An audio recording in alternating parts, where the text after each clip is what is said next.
El ahí están macho los y dos, la ahí hembra, están ¿no? los dos. Para que vean la diferencia. La hembra es la amarilla con cafecito a la espalda. Y el macho es negro con el pico celeste y las patas así.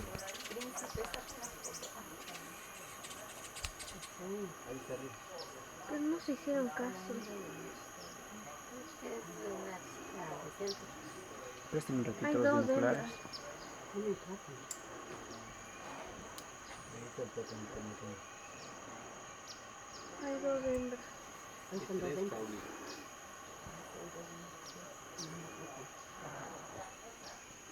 y un solo macho.